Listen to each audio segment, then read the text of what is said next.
My friends, welcome back. Today, we're going to talk about building abundant health. And this is an idea that I've been thinking about for quite some time now. And,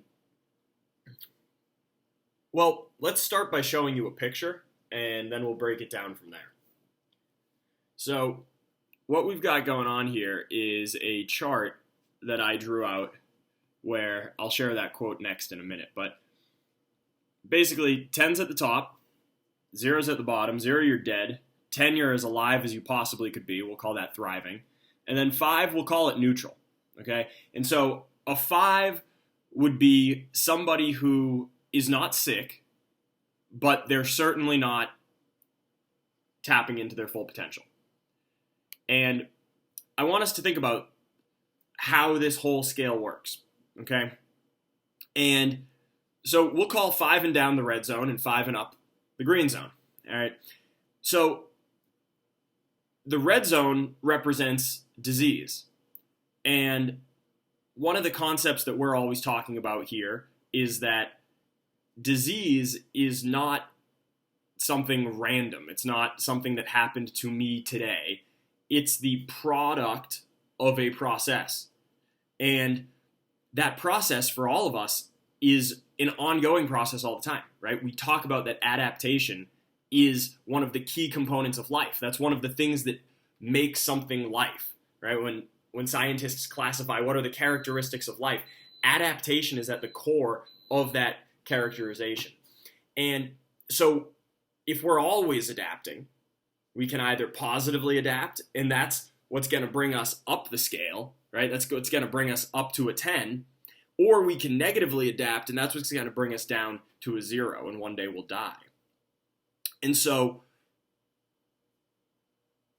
that's the idea, that we're always moving somewhere, and what we've got in the moment, whether it's that we're thriving or we're just neutral or that we're actually almost dead, that is the result of all the adaptation up to this point.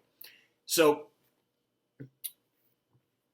that's our basic scale, right? And we want to be working towards building health. I have a quote from Thomas Edison. This was over 100 years ago that he said this. And, well, I hope that you see it as,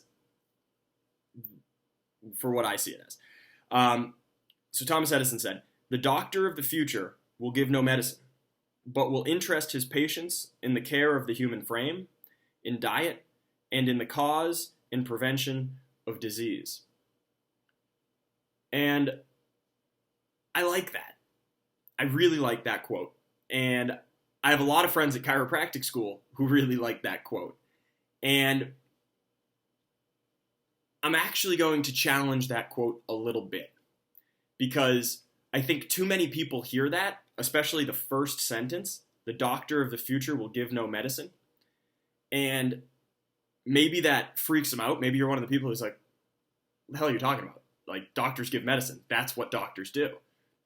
Well, that is part of what doctors do, right? That's what medical doctors do.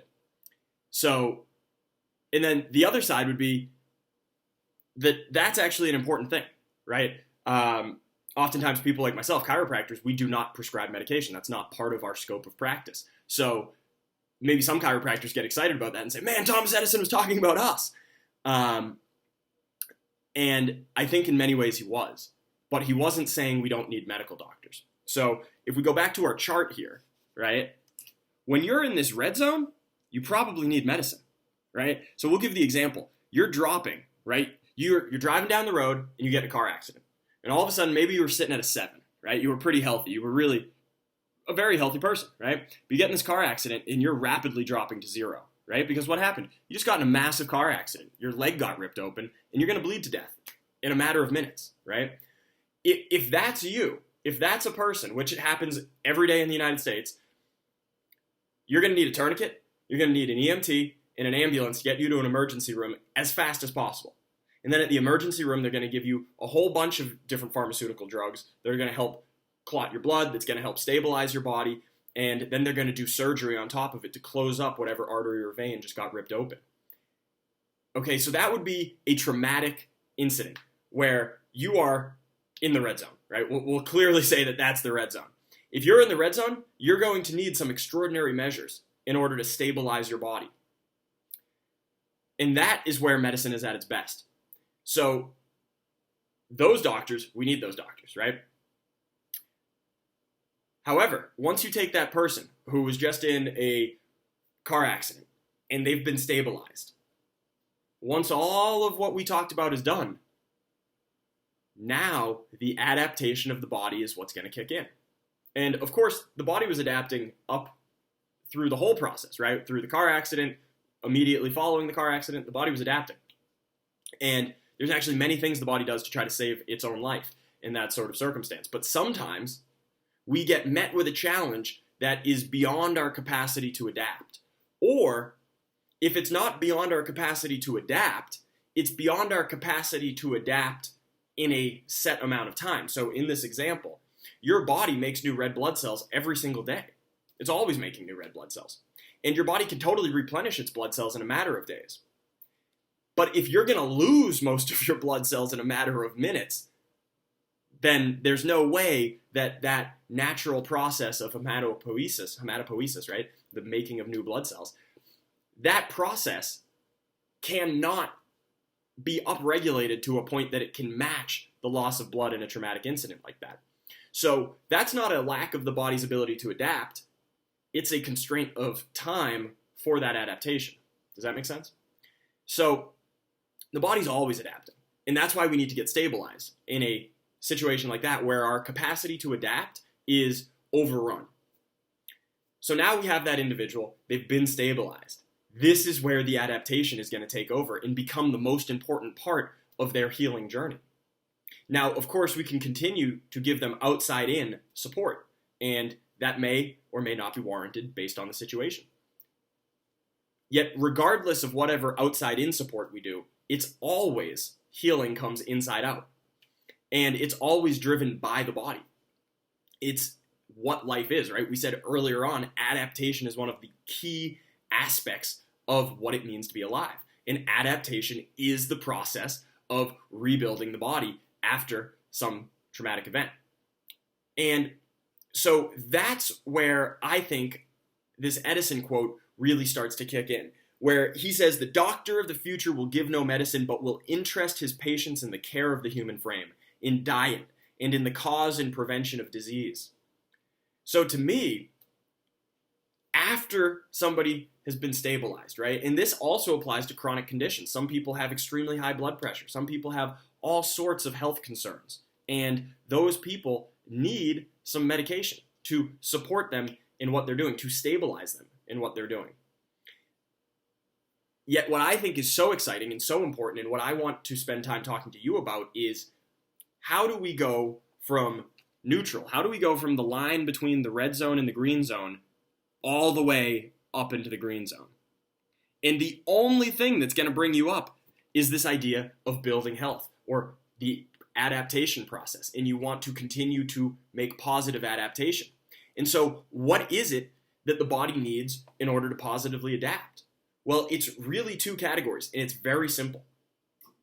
You need the right resources, and you need the absence of interference, whether that would be a toxic interference, whether that is an emotional or psychological interference, whether that's a physical interference, right? Like a car accident would be an interference with the full expression of your health.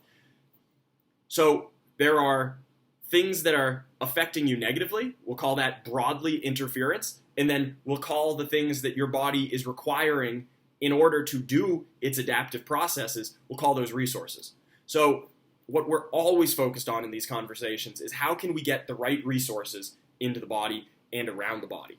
And then how can we drop out all of that interference? What is it that's actually slowing our body down? Or what is it that's forcing our body to have to deal with problems that if we could have just never had the problem in the first place, we would have been better off? For example, if somebody smokes cigarettes, the lung cells inside of their body are constantly regenerating. And just like your lung cells are constantly regenerating, just like mine, right? The fancy word, pneumocyte, right? But that's what we're talking about. We're talking about pneumocytes, lung cells. And these are constantly regenerating. And if you're smoking cigarettes, you're adding interference to that process. And though your body is constantly adapting, constantly making more pneumocytes in order to keep you alive, to keep that precious oxygen and carbon dioxide filtering in and out of your blood so that you can live and breathe, that process is always happening. But if you're adding all this interference in day after day after day, you are going to limit that expression of life in your lungs, right? It's going to be limited. If we had to put it on the scale somewhere, right? If you don't smoke cigarettes, you're probably going to be in the green. But if you're crushing cigarettes every day, no matter how hard your body's trying to adapt, you're always going to be pushing it down the scale. And for some people, if you're adding in on top of that even more interference from other directions, you eat a high carbohydrate diet that's high in processed food and high in additional sugar, well, now you're already going to be in an inflammatory state. And then if you add to that you're stressed out all the time and you don't sleep and you work a night shift overnight, well, now you've just added a whole bunch of new stuff that's going to cramp down on top of your body's ability to adapt, and that person's going to sink lower and lower and lower on the scale of health. And conversely, if you can remove some of that interference, right, you're not eating the junk food, but instead now we're talking about the resource side, you're adding in all the micronutrients that our body needs, all the macronutrients our body needs to be able to do the energetic processes in the body. Then maybe we start getting more sleep, so now we're taking away the interference of lack of sleep and we're adding in the resource of adequate sleep. 7 hours minimum is a good one to shoot for. As we start to do these things, all of a sudden, now this individual is going to start to build health. They're going to start to rise up.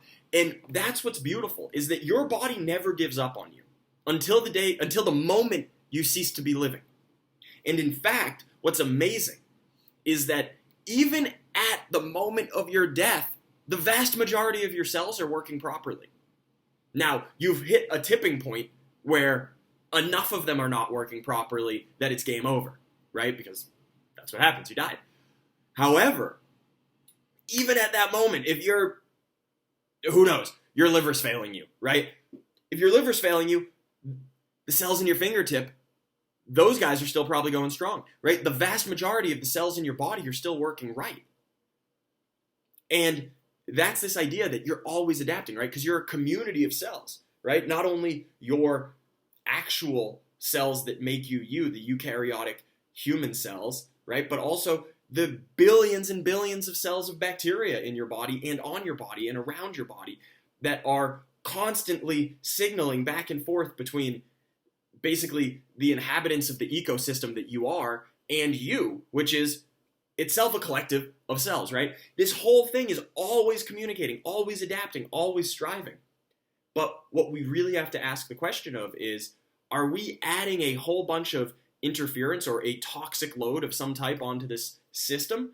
Or are we helping relieve that toxic stress, that interference that is natural in life, right? There's going to be plenty of things that challenge you. None of us live forever, right? No matter how healthy we are.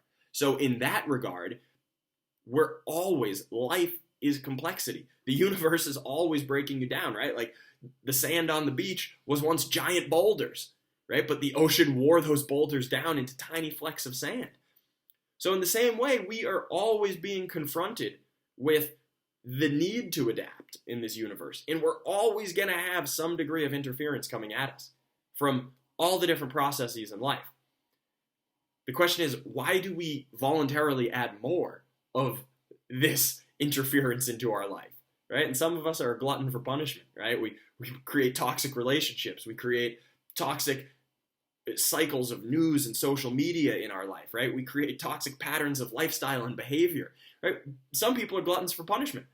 What I'm encouraging all of us to do is to give yourself some more love, to appreciate yourself. And maybe you have made some silly decisions in the past to add interference into your life. But now with a deeper level of awareness, you can also make the reverse choice. You can make the choice to drop some of that interference out of your life and to start to build up all those resources, to start to supply yourself with the resources you need to adapt and to thrive. And that's where I want to leave it, guys, is that where you are right now, no matter where you are on the scale, right? Because we can get an instantaneous reading of where somebody is on the scale, right? So say you're at a 5. We'll call it a 5, make it really simple. You're neutral, okay? Most people overestimate the change their body can make right now. However, they often underestimate the amount of change your body can have in a week or a month or in a year, especially those longer timelines, right? We talk about this idea that the journey of 1,000 miles begins with a single step. If you step left, but you were supposed to go right, you're going to miss by an incredible amount, right? So it's the same thing with life. If you give yourself the chance to adapt a little better today and a little better tomorrow and every day after that, you are just helping add in more resources and take out interference. Where you'll get in a month or in a year or in 10 years is incredible. So think about that, my friends. Most of the cells in your body are entirely brand new within 12 months. So what type of change could you make in your body? Could you rebuild yourself? You could redesign yourself if you gave yourself an entire 12 months of proper adaptation where you were working on removing as much interference as possible and adding in all the proper resources so that your body can thrive. And I hope that that's a compelling vision for you, right? We obviously need the medical experts who can step in and stabilize a situation that is unstable, right? And I am so grateful and blessed to be in a country where I know if I got in a car accident, most likely I would survive, right? Most likely I would survive. And that's not even true from 20 years ago or 40 years ago, certainly, or 70 years ago, right? So the advancements we've made are absolutely incredible and life-saving. And at the same time, it's absolutely vital that we have a full picture of health, not just disease. That we have a full picture of our body's ability to adapt, our body's ability to thrive, our body's ability to tap in and be more. And when we have that fullness of the understanding, that's where the Thomas Edison quote starts to make sense. And I'll kind of reframe the Thomas Edison quote, right? The doctor of health will give no medicine, but will interest his patients in the care of the human frame, in diet, and in the cause and prevention of disease. So we change that word, the doctor of the future, to the doctor of health. My friends, we have lots of specialists who can help get you stable when you're down in the red. The truth of the matter is, your body is the doctor that brings you up the scale, that gets you into the green and gets you all the way to thriving. Because within you is the capability to make any pharmaceutical drug that a laboratory can make. And within you, it's free to make, and it's without side effects, and it only has the specific target organs and tissues that it's supposed to have. So within you is the capability to adapt. And through that adaptation, you can thrive. My friends, I absolutely love and appreciate you. Adapt and thrive.